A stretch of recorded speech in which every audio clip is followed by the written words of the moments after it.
L'Occident est expulsé de l'Afrique. La dynamique changeante, le déclin de l'Occident et la montée de l'indépendance de l'Afrique. La dynamique entre l'Occident et l'Afrique connaît une transformation significative, plusieurs pays africains exprimant leur désir d'autonomie et d'indépendance économique. Historiquement, la France, le Royaume-Uni et les États-Unis ont exercé une influence considérable en Afrique, mais leurs actions ont souvent été critiquées pour leur exploitation et leur arrogance. Cet essai approfondira les raisons qui sous-tendent la poussée de souveraineté de l'Afrique en se concentrant sur les pratiques controversées de la France et les conséquences potentielles pour les pays occidentaux. Machinations économiques. L'exploitation économique historique de l'Occident en Afrique suit un modèle machiavélique garantissant la dépendance pour ses gains. Les pratiques commerciales manipulatrices et l'extraction des ressources maintiennent un équilibre délicat, maintenant les nations africaines dans leur asservissement économique. Calculs néocoloniaux. L'héritage du colonialisme, intelligemment soutenu par des tactiques néocoloniales, permet aux puissances occidentales d'exercer un contrôle sans recourir ouvertement à la force. Cette approche calculée permet à l'Occident de garantir ses intérêts tout en conservant une façade de coopération et de partenariat. Exploitation économique. La France, le Royaume-Uni et les États-Unis ont été accusés d'exploitation économique en Afrique, maintenant un système qui perpétue la pauvreté. Les pratiques commerciales abusives et l'extraction des ressources ont alimenté les déséquilibres économiques et entravé le développement de l'Afrique. Néocolonialisme. L'héritage du colonialisme a persisté à travers des pratiques néocoloniales dans lesquelles les puissances occidentales ont continué à exercer un contrôle indirect. Cela s'est manifesté par des politiques économiques, des accords commerciaux et des interventions politiques qui favorisent les intérêts occidentaux au détriment du développement de l'Afrique. Les pratiques controversées de la France.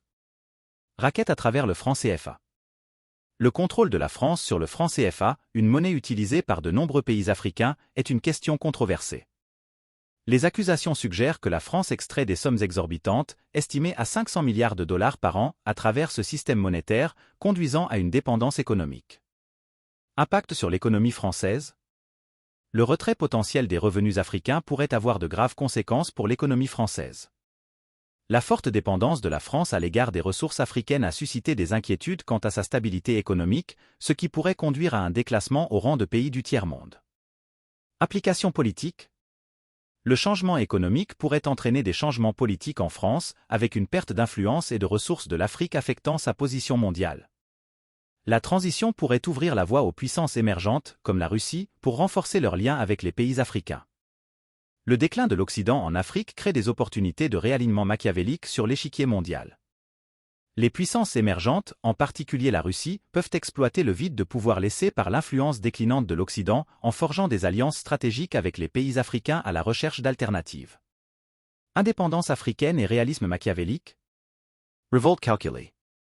La révolte tardive contre l'Occident témoigne d'une prise de conscience machiavélique parmi les nations africaines, calculant soigneusement le moment optimal pour se libérer des chaînes historiques. Cette décision calculée permet aux pays africains d'affirmer leur indépendance sans risquer de représailles massives. Indépendance africaine et réalignement mondial. Alliances emergence. Le désir d'autonomie a conduit les nations africaines à rechercher de nouvelles alliances et partenariats au-delà des puissances occidentales traditionnelles. La Russie, avec son influence mondiale croissante, est en mesure de forger des liens plus solides avec les pays africains à la recherche d'alternatives. Révolte et indépendance. La révolte tardive contre la domination occidentale reflète une prise de conscience et une détermination croissante parmi les nations africaines à se libérer des contraintes historiques. Les pays africains affirment leur indépendance, tant économique que politique, remettant en cause l'ordre établi. Conclusion. Le déclin de l'influence de l'Occident en Afrique signale un changement de paradigme dans la dynamique mondiale. La France, le Royaume-Uni et les États-Unis sont confrontés aux conséquences d'une exploitation historique, les pays africains luttant pour leur autonomie et leur indépendance économique. Les pratiques controversées de la France, notamment à travers le franc CFA, ont conduit à un ralentissement économique potentiel et à une réévaluation de sa position mondiale. Alors que les pays africains recherchent de nouvelles alliances, notamment avec des puissances émergentes comme la Russie, le paysage géopolitique subit un réalignement important. L'Occident doit s'adapter à ces changements et s'engager avec l'Afrique dans des conditions plus équitables pour favoriser des relations mutuellement bénéfiques à l'avenir. Le déclin de l'Occident en Afrique est le résultat de ces manœuvres astucieuses.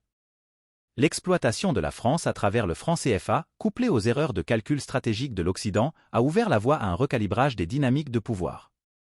Alors que les nations africaines jouent leurs cartes machiavéliques avec une précision calculée, l'Occident doit réévaluer ses stratégies pour s'adapter au paysage géopolitique en évolution, en reconnaissant que les dynamiques de pouvoir ne sont jamais statiques et que l'adaptabilité est la clé de la survie dans le jeu politique mondial.